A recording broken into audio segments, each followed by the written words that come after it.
송나영의 라디오 오늘.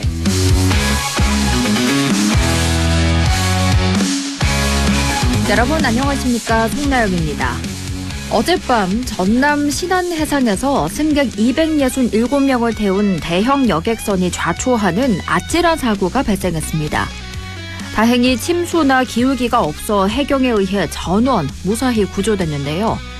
대형 인명피해는 없었지만 아찔한 사고가 아닐 수 없었습니다. 그런데 이 사고의 원인이 항해사가 휴대전화를 보느라 제때 변침, 즉 배의 방향 전환을 하지 못해서 일어난 사고라는 사실이 밝혀졌습니다.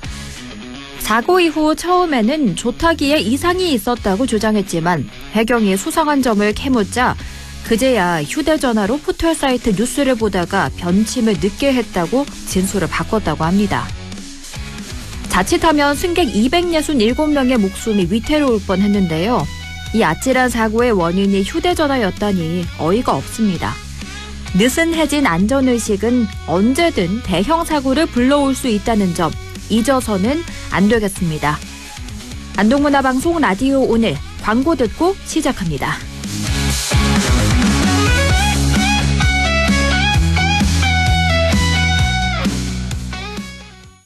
안전화가 이렇게 편해도 돼요?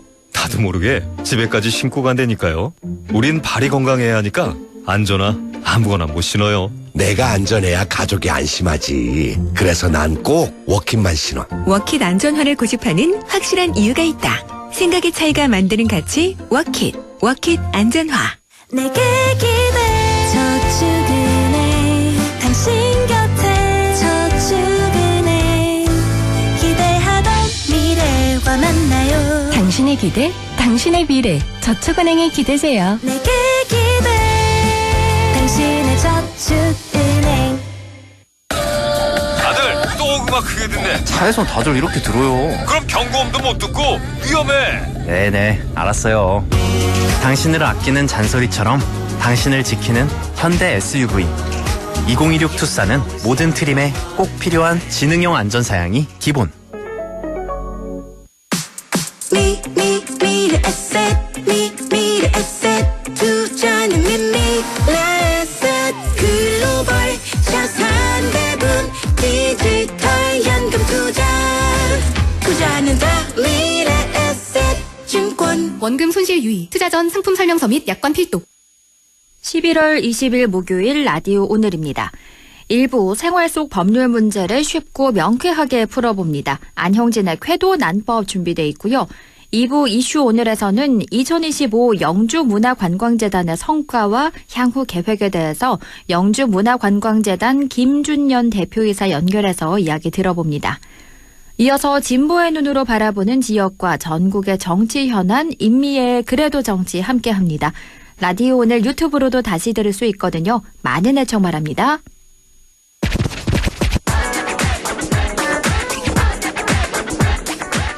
안형진의 쾌도 난법, 우리 지역과 생활 속 문제를 법적인 관점에서 쉽고 재밌게 풀어봅니다. 안형진 변호사 연결합니다. 안녕하세요. 네, 안녕하십니까. 안형진 변호사입니다. 네, 반갑습니다. 공동주택 층간소음 문제는 사실 어제 오늘 문제가 아닌데요. 층간소음을 발생시킨 주민에게 위자료를 명한 판결이 최근에 선고됐습니다. 오늘 이 판결을 중심으로 이야기 나눠볼까요? 네, 그 층간소음 문제가 발생하면은 처음에는 인터폰으로 좋게 이야기를 하거나 이래 점잖게 쪽지를 붙이곤 합니다. 그렇죠. 그런데도 안 되면 관리실에 중재를 요청하기도 하는데요. 그런데도 해결이 안 되는 경우도 있고 가끔은 상대방이 아예 내 의사를 무시한다고 느껴서 격분해서 협박이나 기타 범죄로까지 이어지는 경우도 가끔은 있는데요. 이 보도가 되고 있습니다. 그런데 이제 막상 법적으로 해결을 하려고 하면은 어떻게 해야 되는지에 대해서 좀 막막한 측면이 있습니다. 그렇죠. 그래서 최근 이 방법 및 위자료 액수를 좀 알 수 있는 판결이 나와서 참고할 필요가 있는데요. 네. 지난 9월 25일입니다. 서울 남부지방법원에서 층간소음으로 인한 정신적 충격에 대해서 총 1,200만 원을 배상하라는 판결이 선고된 바 있습니다. 네. 이 사안을 좀 살펴보면요.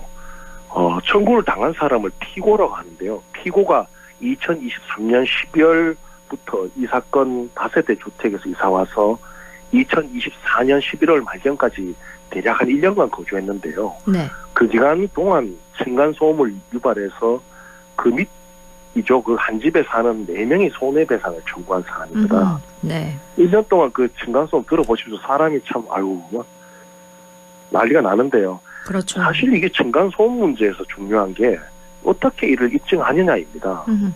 뭐 녹음기를 항상 켜둘 수도 없고 그러니까요. 설사 그 녹음을 했다 해도 그게 그 장소에서 녹음됐는지 어떻게 알겠습니까? 그런데 이게 그 어려운 건데, 그런데 이 사안에서 좀 더 특별한 방법으로 증거를 수집하는데요. 어떻게요? 예, 그 원고도 이 한국환경공단이라는 곳에 공동주택 층간소음 측정을 의뢰하였습니다.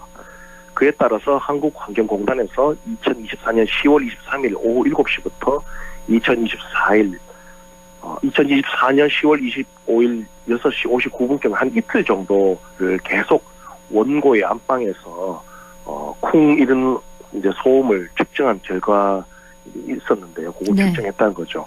그래서 그런 이제 자료나 등등을 내니까 관련 법령에서 정한 기준을 상당히 초과하는 수준이라는 점을 원고가 입증에 성공했다는 점이 좀 주목할 만하고요. 네. 여기서 보면 이제 우리가 뭐 녹음기나 동영상이나 개인적으로 측정을 했던 것이 아니라 한국환경공단이라는 공신력이 있는 공적 기관의 측정을 의뢰해서 증거를 수집했다는 특징이 있습니다. 이것이 좀 주목할 만하고 주요한 측면이라고 할 수 있고요. 네.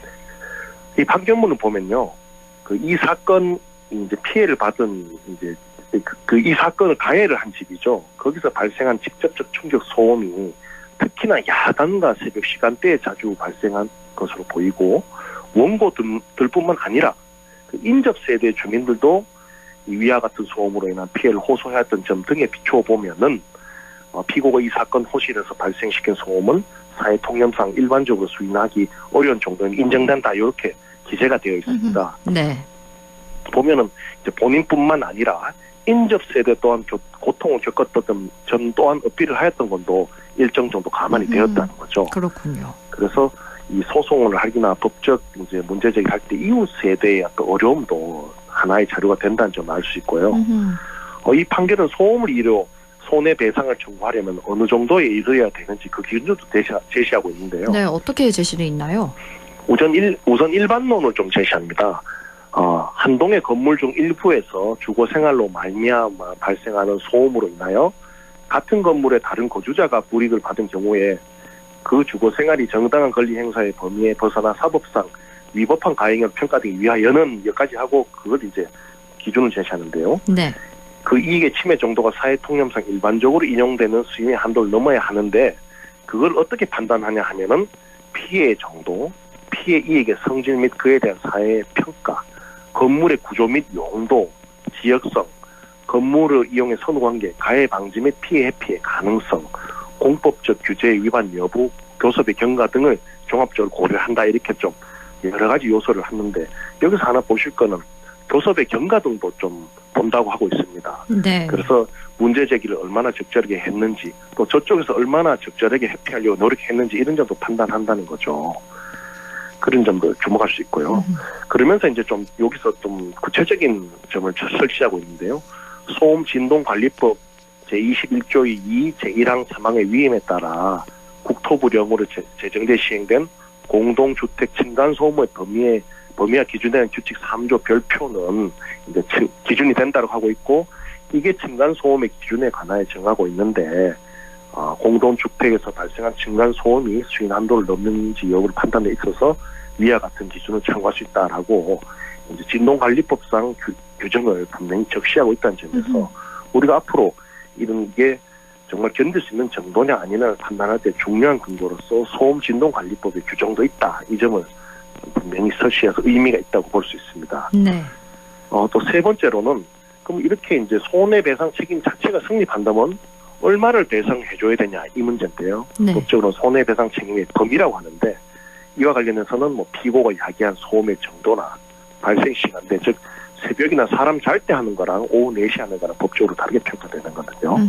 그리고 종류와 소음이 지속된 기간, 거의 계속 지속되면 손해배상 많이 해줘야 된다는 거고요. 종류도 막 이렇게 끄는 그런 소리 듣기 싫은 소음이 더 있겠죠. 네. 또 밤에 고성방가든 여러 가지 그런 종류도 봐야 되고, 소음으로 인해서 원고들이 입은 정신적 고통의 정도 등을 고려해서 이제 판단해야 된다고 있고, 그래서 여기는 이 집에 사는 4명 다 이제 원고가 되어서 청구를 했습니다.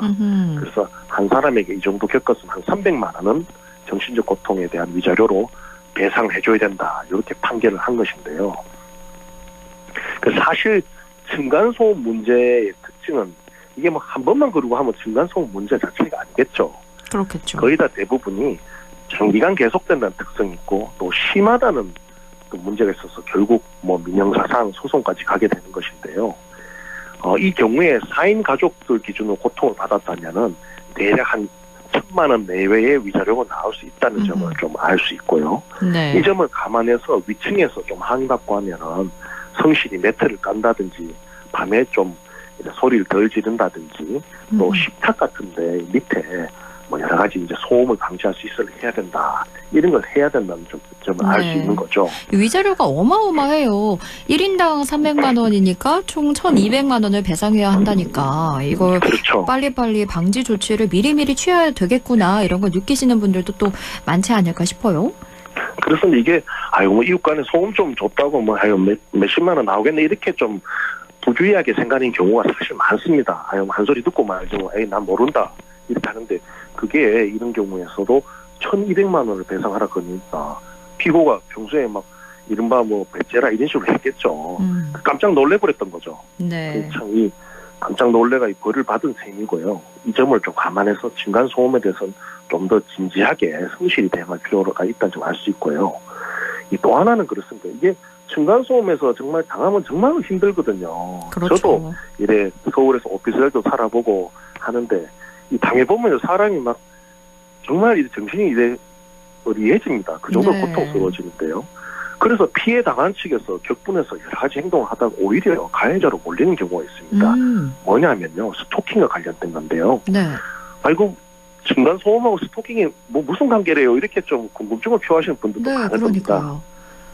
그런데 층간 소음 때문에 지나치게 자주 이웃을 찾아가거나 연락을 하면은 자칫 잘못되면 스토킹으로 입건될 위험성이 있으니까 조심해야 된다는 점이 있고요. 그래요. 이 스토킹이라는 게 저번 주에도 말씀드렸듯이 네. 뭐 좋아하거나 이런 주관적인 감정이 있어야 되는 게 아니고 상대방이 원하지 않는 접촉을 지속적 반복적으로 해서 하면 스토킹이 되는 거거든요. 스토킹 범죄가. 네. 그 점이 있어서 남들이 시끄럽게 해서 자주 찾아오고 항의하고 해도 경우에 따라서 스토킹 범죄가 입건될 수 있다는 점이 참 현재의 법이고요.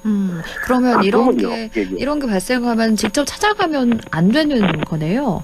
직접 찾아가는 건 되는데 지속적 반복적으로 했을 때는 스토킹 범죄로 오히려 역공을 당할 우려가 있다는 점이 있습니다. 네, 그래서 그렇군요. 적절한 한두 번 정도 얘기를 하고 안 되면요.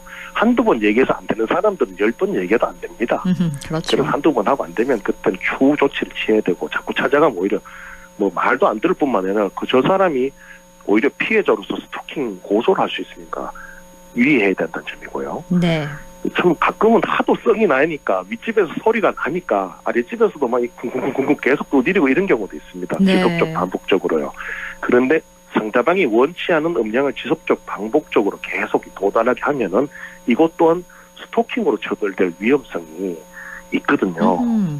이게 자꾸 그렇게 해서 저쪽 윗집에서 공포심 불안감 느끼게 하면은 법상 스토킹 처벌법상 이제 음량을 지속적 반복적으로 도달하게 하는 경우에 해당해서 이 또한 스토킹으로 처벌될 위험이 있으니까 그 상대방이 막 잘못한다 그래서 또 우리가 막 위에 두드리면은 이건 역공을 당할 수 있다는 점을 좀 알아둘 필요는 있습니다. 근데 이게 사실 층간소음 문제 때문에 소송을 하거나 형사 고소하는 게 쉽지가 않거든요. 그렇죠. 거의 대부분의 경우가 몇 번 얘기해보고 말 안 들어주면은 참고 살거나 오히려 이사를 가는 경우까지 있습니다. 그러니까 이게 그럼 어떻게 해야 되냐 현행법적으로 이래 물으면 참 저도 법조인으로서 답답한데요. 네. 이 대목에서 좀 제도 개선이 필요하다는 점을 알 수가 있습니다. 층간 소음의 경우에는 예를 들어서 법적인 조정 권한 내지 강제적인 행정명령, 예를 들면 과태료가 되겠죠. 네. 그걸 내릴 수 있는 공적 시스템을 신설해가지고 좀 손쉽고 신속하게 해결할 수 있도록 해야 된다는 건데요.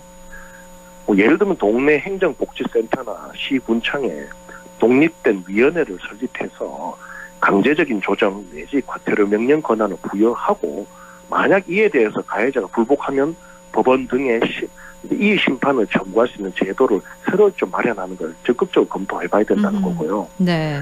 이 층간소음에 대해서 지금 피해자 입장에서 할 수 있는 게 별로 사실은 없습니다. 저도 그렇죠. 이런 상담 많이 하다 보면은 뭐 소송을 하려고 하니까 배보다 배꼽이 크고 뭐 이래서 참고 사는 경우에서 저도 참 답답한데요.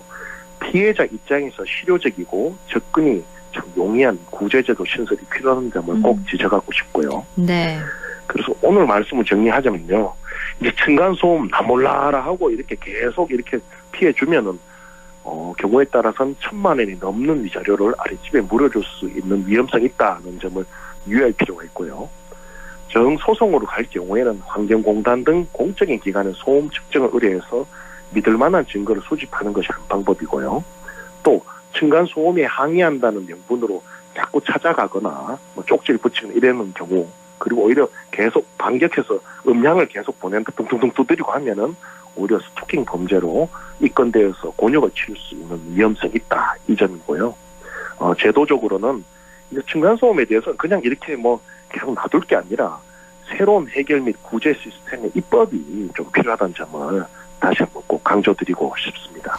네, 이렇게 층간소음을 발생시킨 주민에게 위자료를 명한 판결이 최근에 선고됐는데요. 오늘 이 판결을 중심으로 층간소음과 관련한 법률 문제 다뤄봤습니다. 지금까지 안형진 변호사와 함께했습니다. 고맙습니다. 감사합니다. 라디오 오늘 2부에서 뵙겠습니다.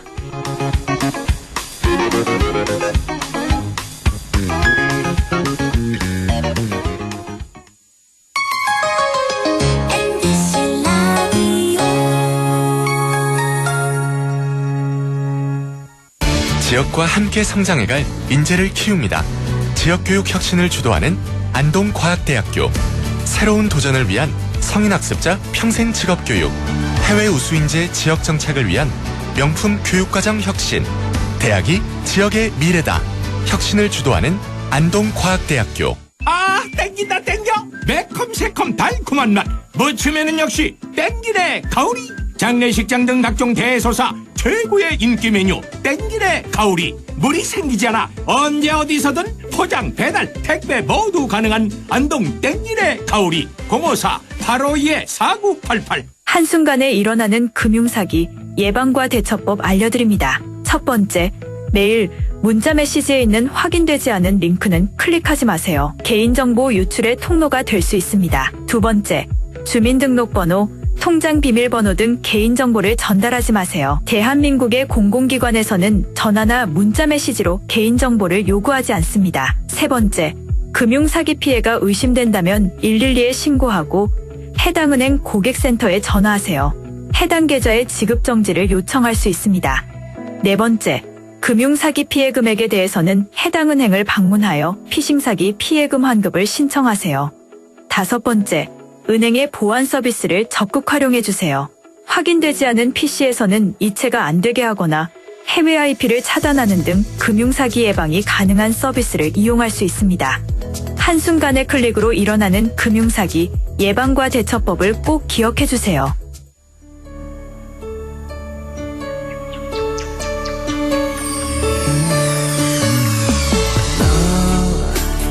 마음을 열어줘. 다가가 나 속삭이도록 언제나 내 생각으로 행복해야 해요.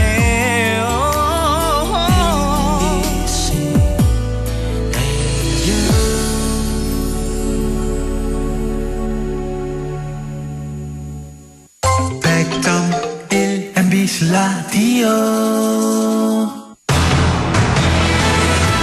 6시 24분 39초 지나고 있네요. 이슈 오늘입니다. 올해 영주문화관광재단은 선비세상과 선비촌, 한국선비문화수련원을 통합해 선비문화테마파크로 거듭났는데요. 2025년 올 한 해 영주문화관광재단의 성과와 앞으로의 사업계획, 또 겨울축제 등에 대해서 영주문화관광재단 김준년 대표이사 연결해 이야기 들어봅니다. 안녕하세요. 네, 안녕하십니까.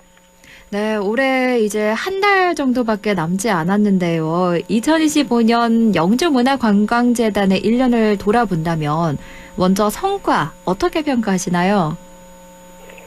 네, 올해는 선비세상, 선비촌, 한국선비문화수련원 세 기관을 선비문화 테마파크로 통합해서 명확한 정체성을 세운 것이 가장 큰 성과입니다.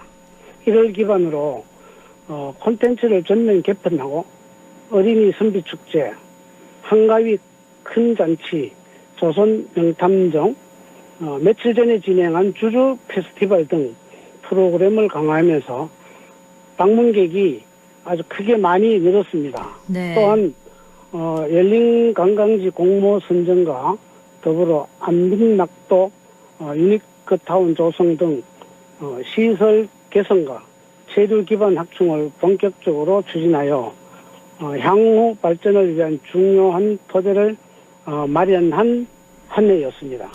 무엇보다 올해 가장 주목할 만한 변화가 선비문화 테마파크라는 통합 브랜드를 개발한 건데요. 선비세상과 선비촌 또 한국선비문화수련원을 어떻게 하나로 묶을 생각을 하신 건가요? 세 기관을 하나의 브랜드로 통합한 이유는 각각의 시설이 지닌 장점에도 불구하고 각각 민간 위탁 운영으로 인해 정체성이 분산되어 한계가 있었기 때문입니다. 네. 선비세상 또 선비촌, 한국선비문화수련원은 모두 선비정신과 전통문화라는 공통된 가치 위에 운영되고 있었습니다. 그러나 개별적으로 홍보되고 체험이 분리되다 보니 방문객 입장에서는 하나의 관광 권역으로 인식하기 어렵다는 문제가 있었습니다. 그래서 원래 선비문화 테마파크라는 통합 브랜드를 구축해서 세 기관의 방향성을 하나로 모았습니다.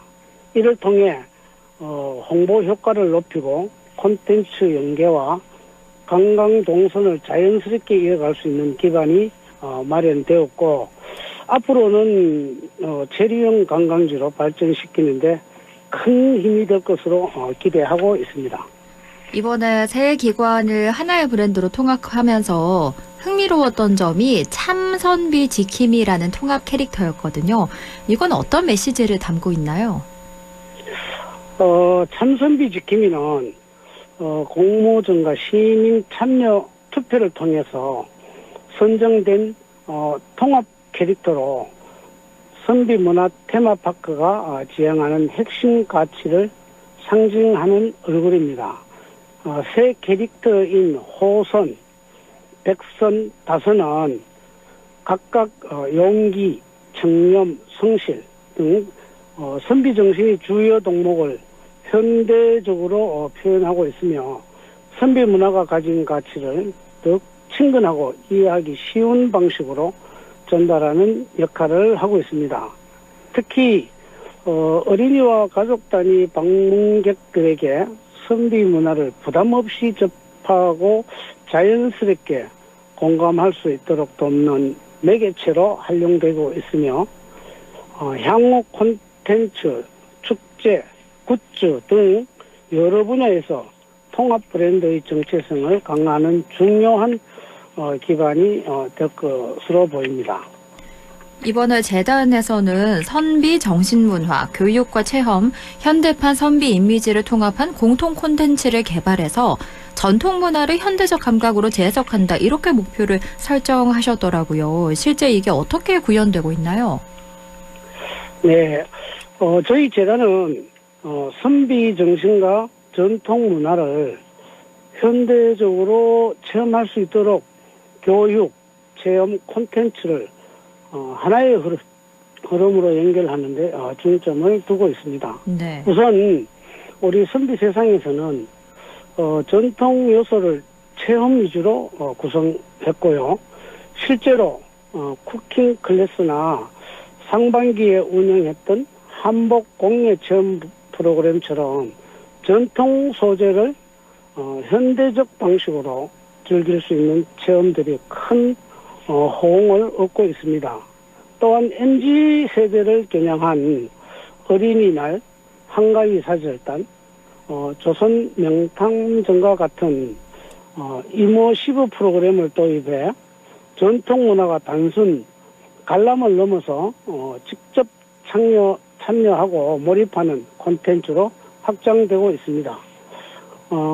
이와 함께 선비촌에서 진행된 안빈낙도 체험 프로그램, 그리고 지역 특산물과 연계한 클래스 운영 등을 통해 전통의 가치와 지역 자원을 현대적 라이프 스타일로 자연스럽게 결합하고 있습니다.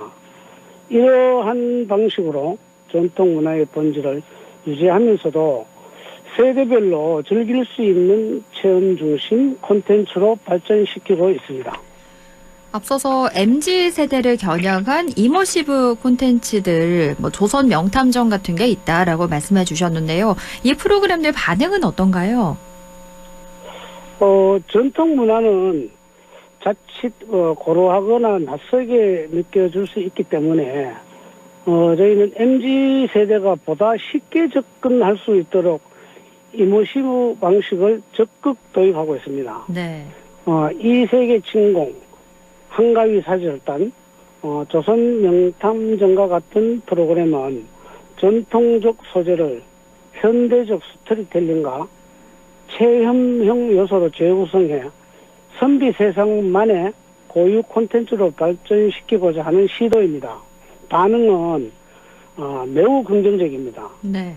실제로 프로그램 종료 이후에도 설날에도 다시 해달라, 내년 어린이날에도 꼭 진행해달라는 요청이 벌써부터 많이 이어질 만큼 재참여 요구가 많습니다. 네. 이러한 경험을 우리는 기반으로 앞으로도 전통 문화와 현대 체험 콘텐츠의 결합을 더욱 확장해 MZ세대를 포함한 다양한 세대가 선비 문화를 자연스럽게 즐기고 공감할 수 있는 환경을 만들어 나가겠습니다. 네. 그리고 당장 3주 뒤죠. 12월 13일부터 선비세상 윈터 페스티벌이 열리는데요. 어떤 프로그램들이 준비되어 있나요? 네. 올겨울에는 12월 13일부터 내년 1월 24일까지 선비세상 윈터 페스티벌을 진행할 예정입니다. 겨울철 아주 비수기인데요. 이 비수기를 극복하고 가족 단위 방문객이 함께 즐길 수 있는 체험 중심의 프로그램을 구성했습니다. 가장 큰 특징은 재성 종이를 활용한 가로 27m, 세로 17m 규모의 초대형 미로 공간입니다.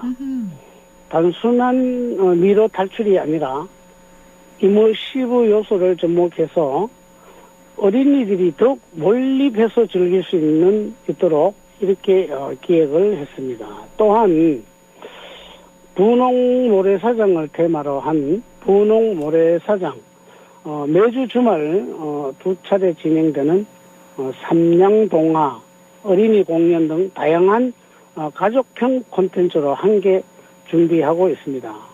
추운 겨울에도 선비 세상에서 따뜻하게 머물러 체험과 놀이를 즐길 수 있도록 다채로운 프로그램을 마련한 만큼 많은 분들이 새로운 겨울 축제를 경험하실 수 있을 것으로 기대하고 있습니다.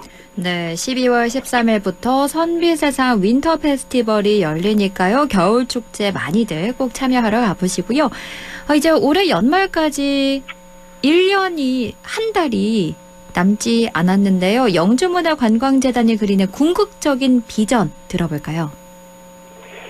네, 저희 재단이 궁극적인 목표는요, 선비세상, 선비촌, 한국 선비문화 수련원을 중심으로 한 선비문화 테마파크가 단순 방문지가 아니라 머무르고 배우고 경험하는 체류형 문화 관광지로 완전히 자리매김을 하는 것입니다.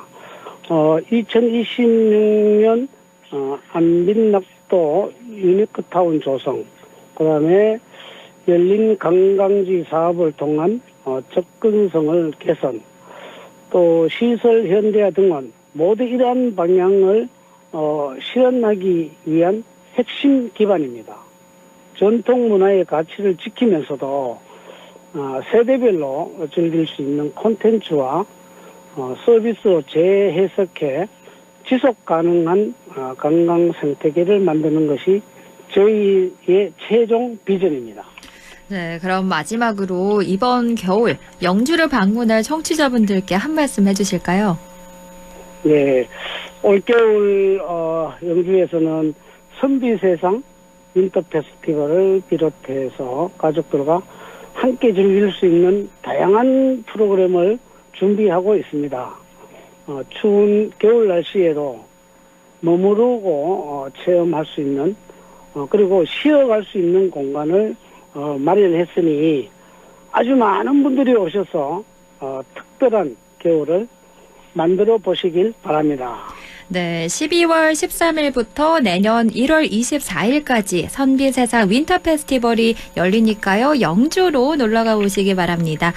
지금까지 영주문화관광재단 김준년 대표이사와 이야기 나눴습니다. 고맙습니다. 네, 감사합니다.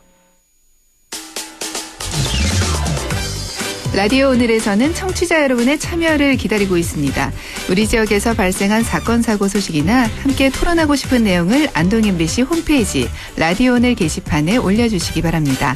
전화와 문자 참여도 하실 수 있습니다. 전화는 851국에 7191번, 문자는 샵 0913번으로 보내주시면 됩니다. 문자는 단문 50원, 장문 100원의 정보 이용료가 있습니다. 여러분의 많은 참여 바랍니다.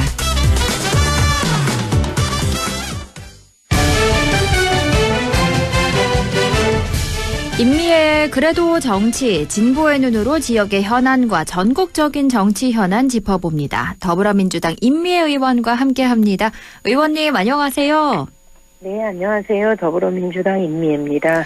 네, 저희가 본격적으로 이야기 나눠보기 전에요. 오늘 계속해서 속보로 나오고 있는데요. 6년 전이죠. 국회 패스트트랙 충돌 사건으로 네. 재판에 넘겨진 국민의힘 전현직 의원들이 1심에서 벌금형을 선고받았습니다. 네. 의원직 상실형은 모두 면했긴 한데요. 면했지요. 네, 네. 어떻게 보셨나요?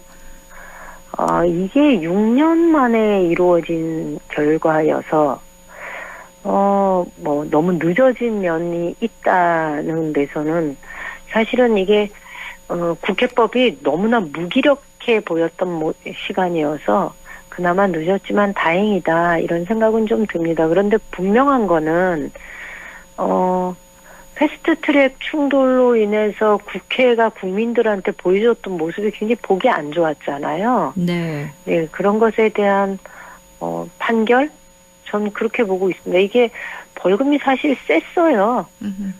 물론 국회법에 의해서는 500만 원 이상이면 의원직 상실인데 그리고 다음 선거도 못 나오는데 황교안이나 나경원 의원 같은 경우에는 400만 원으로 가까스로 면하긴 했지만 네. 모두 다 이게 다 혐의가 다 인정된 거잖아요. 그렇죠. 그래서 늦었지만 그래도 국회가 폭력적인 뭔가 이제 억지 쓰고 폭력 행위를 행사하고 하는 것에 대해서 질서 유지를 할 수 없는 무능한 모습들이 많았었는데 그런 면에 있어서는 여전히 국회법이 살아있다라는 것을 보여주는 계기가 되었다고 봅니다.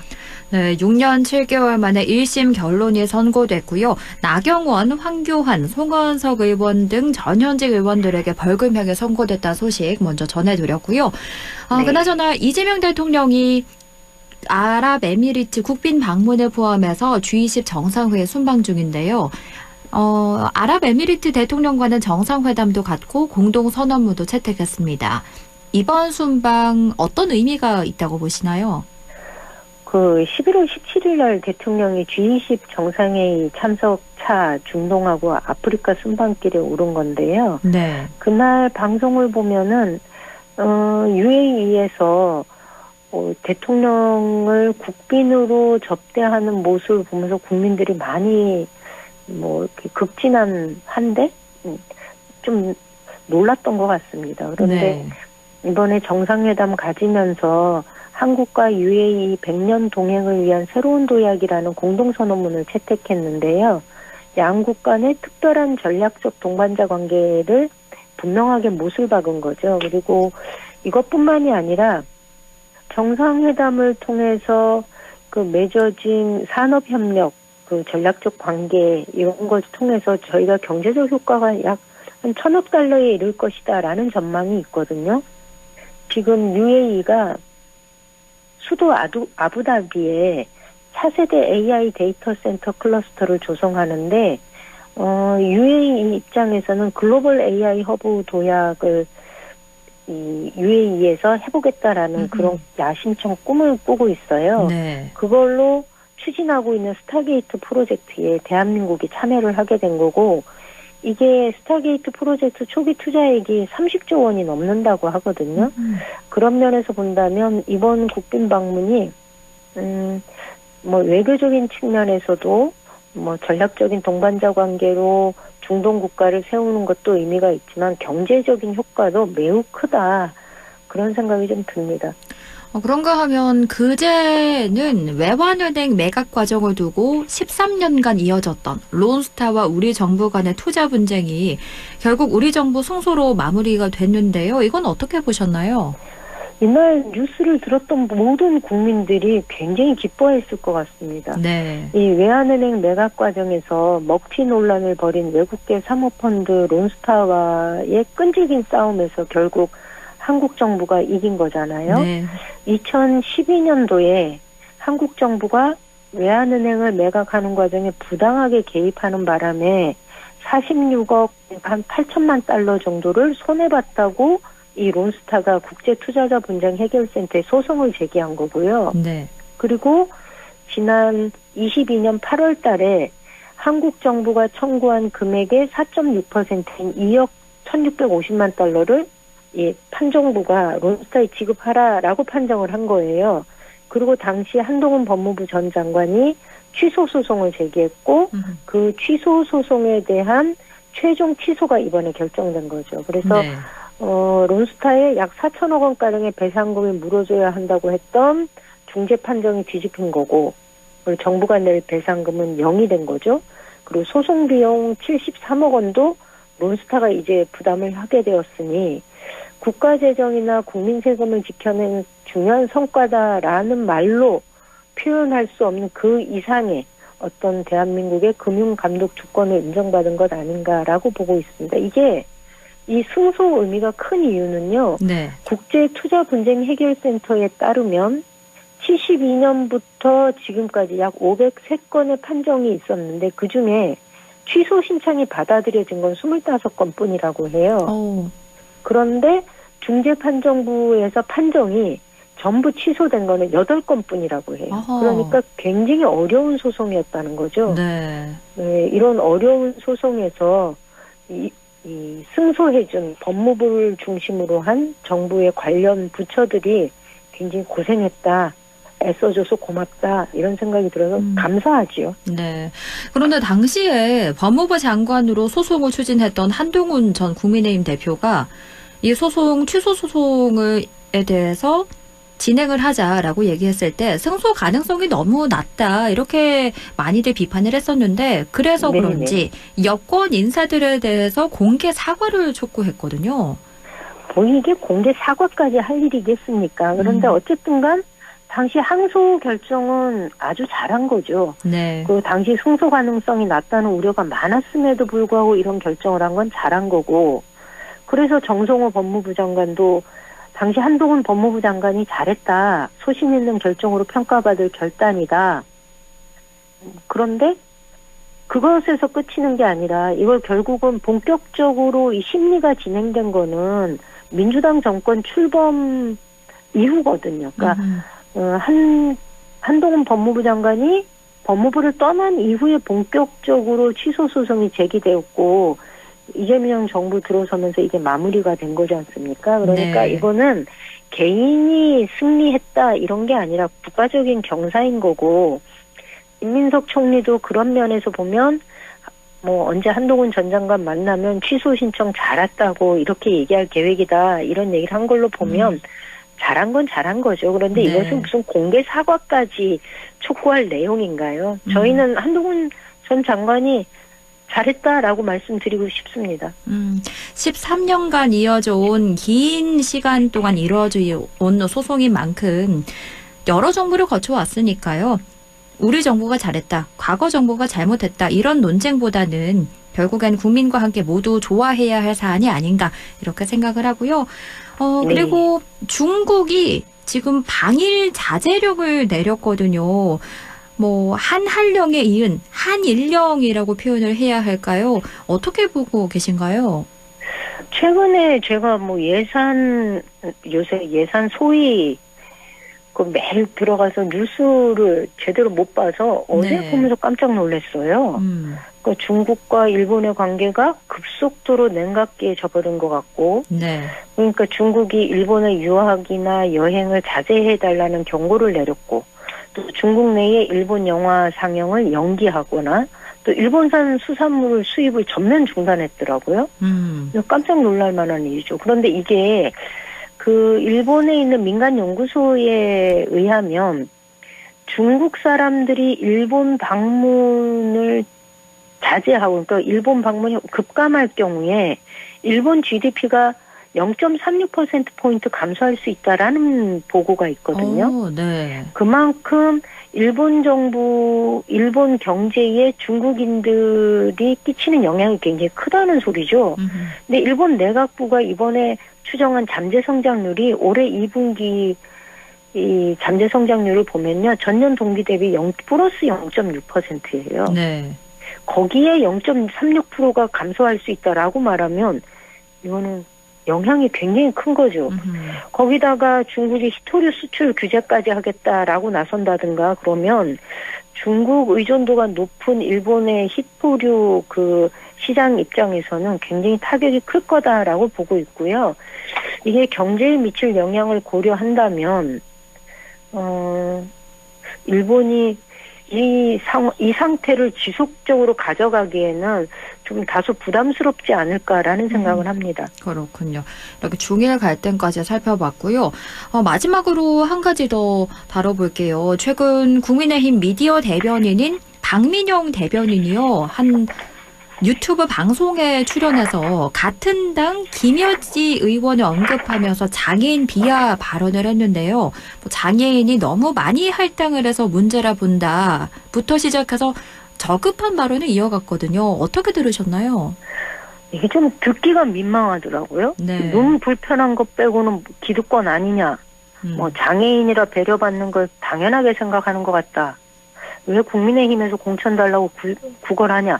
이렇게 듣고 있기에 참 민망한 발언인데 이게 뭐 본인은 자신의 발언이 장애인 혐오가 아니다. 그냥 김혜지 의원의 법안이나 정치적 행보에 대한 비판이었다. 이렇게 얘기하지만 실제로 이것에 대한 당의 대응이 저는 더 문제가 있다고 봅니다. 네.